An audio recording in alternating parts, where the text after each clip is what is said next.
This is the first time a UN Commission of Inquiry has used the word genocide in relation to Gaza. The UN investigators also warned Israel's allies they must act to stop the killing or risk being complicit.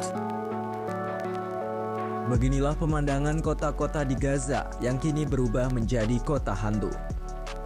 Kota yang dulu tertata rapi dan tampak hidup, kini telah hancur rata dengan tanah akibat agresi Israel sejak 7 Oktober 2023 lalu. Dalam rekaman drone yang diambil oleh The Associated Press itu, tampak tumpukan puing-puing membentang sejauh mata memandang. Puing-puing tersebut menjadi saksi bisu betapa mengerikannya serangan-serangan Israel selama 15 bulan berperang. Halo semuanya, selamat datang di video ujian akhir semester kami dengan mata kuliah Isu Global Kontemporer. Kelompok kami beranggotakan Agustinus Tumeten, Mila Afia Mediana, Muhammad Rizky Zidan, dan Renata Adila. Di video kali ini kami akan membedah topik yang sangat krusial, yaitu dampak genosida Israel di Gaza, Palestina terhadap negara-negara PBB, ICJ, dan ICC. Analisis ini akan mengupas tentang bagaimana relasi kuasa dan keterbatasan institusi global dalam merespons krisis kemanusiaan. Nah, selanjutnya kita akan memasuki pembahasan yang pertama. Eskalasi konflik ini meletus hebat sejak 7 Oktober 2023, dipicu serangan Hamas sebagai respons atas blokade berkepanjangan dan penindasan sistematis di Palestina. Namun, operasi militer skala besar yang dilancarkan Israel setelahnya telah melewati batas proporsionalitas. Korban jiwa warga sipil berjatuhan secara masif, infrastruktur vital hancur total, dan krisis kemanusiaan akut melanda wilayah Gaza yang terisolasi. Hal ini yang menimbulkan unsur-unsur genosida. Nah, jika merujuk pada aspek hukum internasional, Konvensi Genosida PBB tahun 1948 mendefinisikannya sebagai tindakan yang diniatkan untuk menghancurkan baik sebagian atau seluruhnya suatu kelompok, bangsa, etnis, ras, atau agama. Kriteria tersebut mencakup menciptakan penderitaan fisik atau mental yang berat, sengaja merusak kondisi hidup kelompok, mencegah kelahiran, hingga pemindahan paksa anak-anak.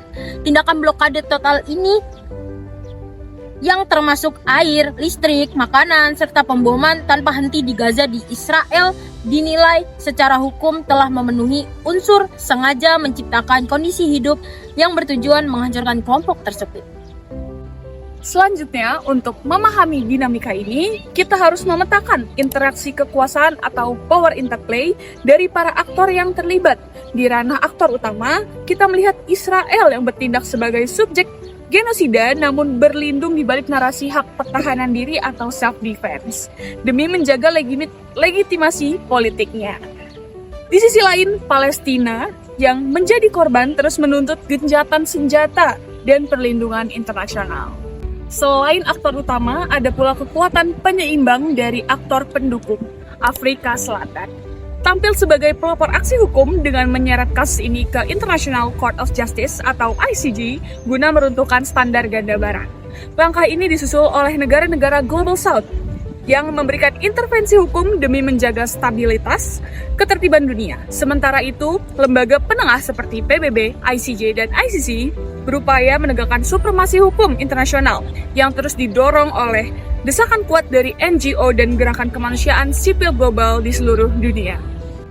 Bagaimana kacamata teori hubungan internasional memandang fenomena ini? Di sini terjadi benturan yang sangat jelas di mana teori institusionalisme berasumsi bahwa organisasi seperti PBB, ICJ, dan ICC dibentuk untuk memfasilitasi kerjasama mutlak demi perdamaian dunia. Namun, di dalam realitasnya, kasus Gaza ini membuktikan keterbatasan teori dari institusionalisme ini. Institusi internasional kehilangan taringnya karena mereka tidak memiliki kekuatan pemaksa atau enforcement power yang mandiri. Sebaliknya, teori realisme menjelaskan realitas pahit di bawah permukaan bahwa dalam struktur anarki global, kepentingan nasional, pertahanan keamanan, dan dominasi militer negara adidaya tetap mengangkangi hukum internasional. Hak veto Amerika Serikat adalah bukti nyata bagaimana politik kekuasaan mengalahkan keadilan hukum. Untuk membedah kasus ini secara ilmiah, kami menggunakan level of analysis atau tingkat analisis dalam hubungan internasional. Pada level sistemik, kita melihat bahwa PBB mencoba untuk memediasi resolusi perdamaian di tingkat global. Pada level organisasional, ICJ bertindak menguji kepatuhan negara terhadap hukum internasional. Pada level domestik, terdapat pertarungan kebijakan di mana internal Amerika Serikat mempertahankan aliansi strategisnya dengan Israel. Sementara publik domestik Afrika Selatan mendesak pemerintahannya melawan segala bentuk neo-apartheid. Dan pada level individu, ICC mengincar pertanggungjawaban pidana tokoh-tokoh kunci secara personal. Dari analisis ini, kami mengevaluasi bahwa meskipun institusi bekerja di level sistemik, penggerak utamanya tetaplah kepentingan di level domestik pada negara-negara hegemon. Selanjutnya, mari kita telaah peran konkret 3 lembaga tersebut. Pertama, PBB berulang kali menyuruhkan gencatan senjata, memfasilitasi bantuan kemanusiaan yang terhambat, serta mengupayakan solusi politik 2 negara. Kedua, ada ICJ, mengambil peran mengadili sengketa antar negara, dan telah mengeluarkan putusan tindakan sementara atau provisional measures yang memerintahkan Israel untuk menghentikan aksinya yang mengarah pada genosida. Ketiga, ICC yang berperan menyelidiki kejahatan internasional secara pidana perorangan, bahkan telah mengajukan surat perintah penangkapan terhadap pemimpin yang diduga melakukan kejahatan perang.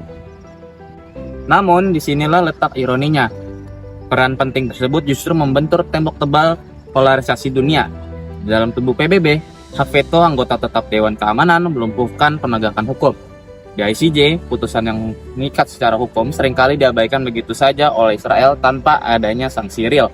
Sementara di ICC, independensi lembaga terus ditekan secara politik oleh negara-negara barat. Kondisi ini semakin mempertegas adanya standar ganda dalam penerapan HAM internasional. Nah, selanjutnya, dampak dari kebuntuan hukum internasional ini sangat nyata secara empiris. Kami membaginya ke dalam 3 dimensi utama. Yang pertama, dampak kemanusiaan. Korban jiwa warga sipil terus bertambah drastis, jutaan orang terpaksa mengungsi, dan kelaparan sistematis melanda jalur Gaza. Yang kedua, aspek hukum internasional. Kasus ini mencederai reputasi hukum internasional dan menciptakan presiden hukum di mana hukum internasional dianggap tebang pilih. Lalu yang ketiga, dampak terhadap tatanan global, menimbulkan perpecahan geopolitik yang tajam antara negara-negara barat dan global south, serta memicu emosi tidak percaya publik terhadap kredibilitas PBB. Berdasarkan analisis tersebut, kelompok kami menyatakan sikap tegas. Kami menentang segala bentuk kekerasan yang melanggar nilai kemanusiaan dan hukum humaniter internasional terhadap warga sipil Gaza. Tantangan terbesar global kita saat ini adalah bagaimana kita mendesak negara-negara besar agar mematuhi keputusan ICJ, menghentikan embargo kemanusiaan, serta mendesak terwujudnya gencatan senjata yang permanen demi keselamatan umat manusia. Sebagai kesimpulan akhir, tragedi kemanusiaan di Gaza telah menyingkap tabir keterbatasan institusi global seperti PBB, ICJ, dan ICC di tengah cengkraman sistem anarki internasional. Ketika kepentingan nasional dan kekuasaan real dari negara hegemon lebih mendominasi, penegakan keadilan hukum internasional seringkali menjadi buntu dan diwarnai standar ganda. Namun, bersatunya suara negara-negara berkembang dan gerakan sipil global memberikan secercah harapan bahwa perjuangan menegakkan keadilan kemanusiaan tidak akan pernah surut. Terima kasih telah menonton video presentasi UAS kami untuk mata kuliah Isu Global Kontemporer.